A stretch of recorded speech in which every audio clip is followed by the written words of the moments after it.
Si je vous dis Amérique latine, océan Pacifique, îles Galapagos, ses iguanes, ses tortues, le condor des Andes, Chimborazo, El Nevado Ojos del Salado, Inti Raymi, Mama Negra, Jefferson Pérez, Jorge Icaza, Julio Jaramillo, Quito, Richard Carapaz, La Tri, Independiente del Valle. Vous avez forcément compris que je parle de l'Équateur, 44e nation FIFA, qui va disputer en fin d'année sa 4e Coupe du Monde et qui aura l'honneur d'être le premier pays que je vais aborder dans une très longue série de vidéos de préparation pour la Coupe du Monde en fin d'année. Série d'au moins 32 vidéos pour aborder chacune des nations, leur histoire de football bien sûr, avec la Coupe du Monde, les équipes, les joueurs à suivre et mon prono pour chaque nation. Il y aura d'autres vidéos également autour de la Coupe du Monde, notamment le choix de sa localisation qui est très critiqué à juste titre je pense. Destination Coupe du Monde épisode 1, on est parti. Avant toute chose, plaçons l'Équateur sur la carte du monde. On est bien sûr en Amérique latine, côté ouest, côté Pacifique. L'Équateur, c'est un des plus petits pays d'Amérique du Sud, qui obtient son indépendance du Royaume d'Espagne en 1822, en rejoignant la Grande Colombie, et qui obtient son indépendance totale en 1830. Les 256 000 km² du territoire sont découpés en 24 provinces traversées par la cordillère des Andes, et avec des frontières avec deux pays, la Colombie au nord et le Pérou au sud et à l'est. Le pays compte aujourd'hui 17,7 millions d'habitants, dont 2 millions habitent à la capitale Quito, qui est perchée à 2850 mètres d'altitude. L'économie du pays repose principalement sur l'exportation d'un côté, puisque l'Équateur est le premier exportateur mondial de bananes, mais est également exportateur de pétrole et de cacao, et de l'autre, bien sûr, l'économie repose sur le tourisme. Parlons maintenant de la sélection de football, surnommée la Tri, bien sûr.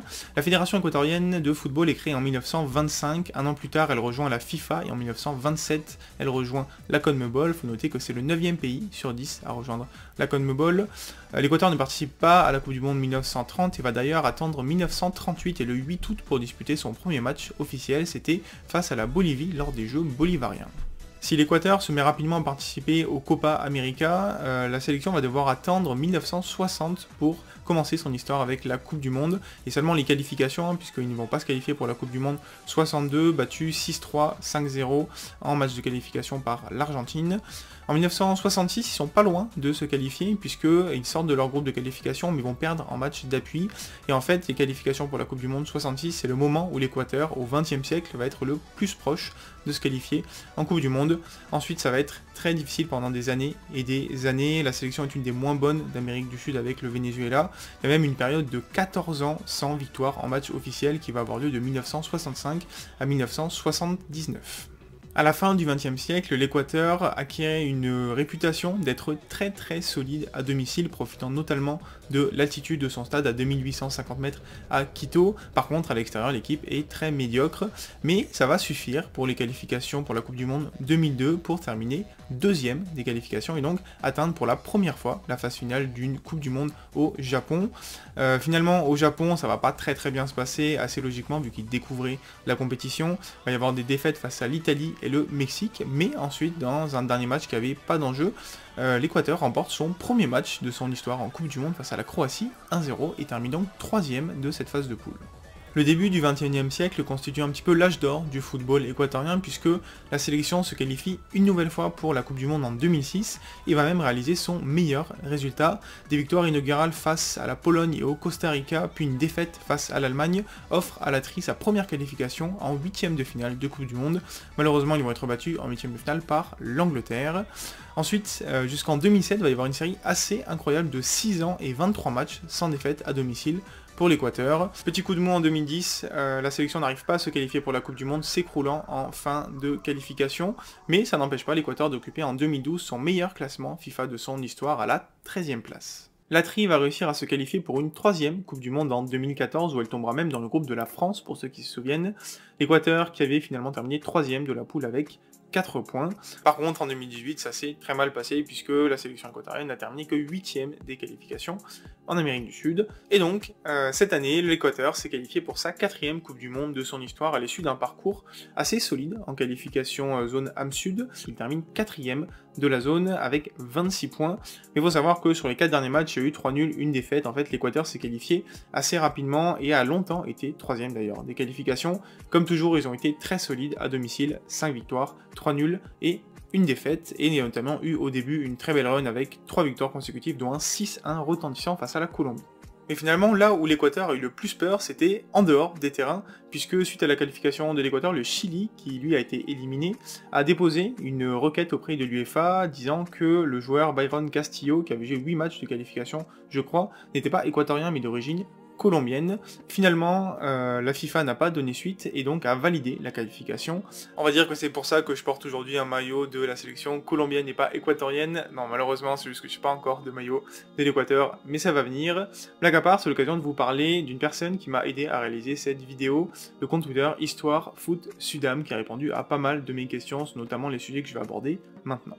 Comme dans la plupart des pays d'Amérique du Sud, le football a une place prépondérante dans la société équatorienne, c'est le sport national, le sport numéro 1 pratiqué par la plupart des jeunes, et notamment les jeunes des milieux un peu plus modestes, défavorisés. La plupart des gens connaissent la sélection, et notamment ces joueurs, même les gens qui suivent de loin, on va dire, la sélection, connaissent la plupart des joueurs de la sélection. Au niveau de l'emblème de l'Équateur, il a été créé en 1956, il a été changé en 2019 pour une version un peu plus épurée, moderne, comme on peut voir dans pas mal de logos. Ce qu'on voit principalement, bien sûr, c'est le drapeau équatorien et le condor des Andes, qui est l'animal symbole de la région. L'Équateur entretient une rivalité plutôt bon enfant de ce qu'on m'a dit avec le Pérou. Alors historiquement, c'était lors de la guerre péruano-équatorienne qu'il y a eu un conflit entre les deux nations en 1941. Dans le football, ça n'a jamais été très violent. La première rencontre entre les deux sélections a lieu en 1938. Le Pérou s'était imposé 9-1 à l'époque.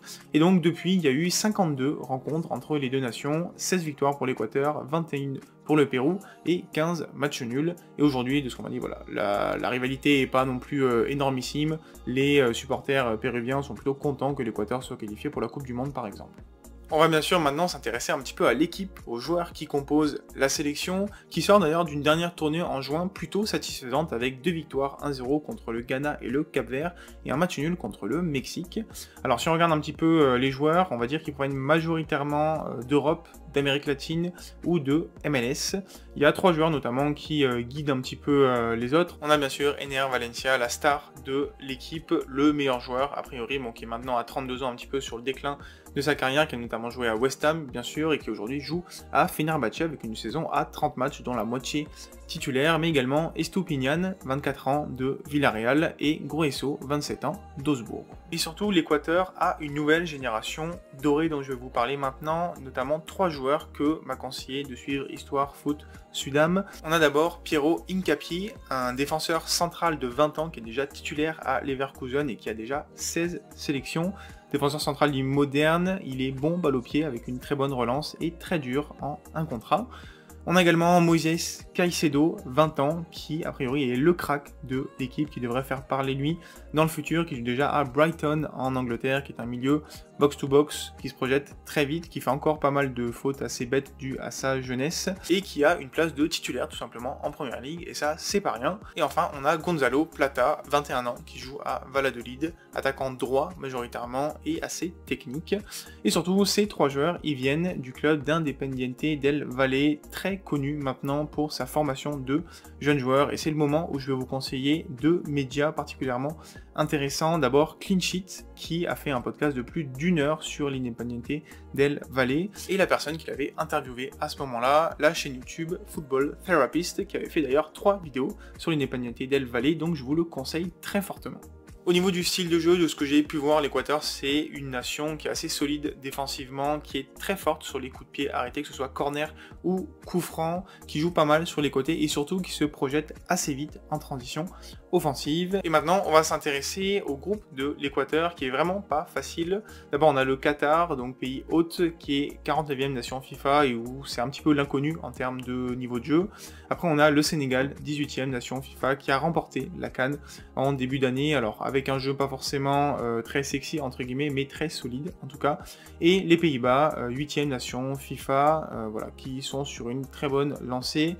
qui joue énormément vers l'avant. Voilà, on en fait quand même un outsider de cette Coupe du Monde. Et pour mon pronostic, je partage complètement l'avis que m'a transmis Histoire Foot Sudam, où l'Équateur devrait se battre pour la deuxième place, même si ça va être assez difficile parce que c'est quand même une sélection qui est assez jeune et qui a peu d'expérience en Coupe du Monde puisqu'il ne s'était pas qualifié en 2018. Le premier match en plus c'est face au Qatar, une nation dont on a priori est la plus faible du groupe, et pour un premier match en Coupe du Monde, ça aurait été peut-être mieux de prendre de l'expérience face à une autre nation. Il faut aussi regarder les résultats de l'Équateur un petit peu différemment, pour le coup, comme par exemple la Bolivie, c'est une sélection qui est très forte à domicile parce qu'ils jouent en altitude, mais à l'extérieur c'est un petit peu plus difficile, et comme là du coup ils seront pas chez eux, peut-être que ça va être un petit peu plus complexe de faire des résultats.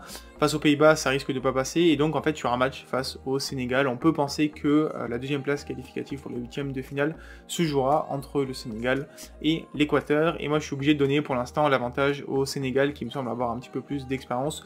Je vois personnellement l'Équateur terminer 3ème de sa poule, mais j'espère me tromper parce que c'est une superbe sélection, et je suis très heureux d'avoir pu commencer par l'Équateur pour cette longue série de vidéos préparatoires pour la Coupe du Monde.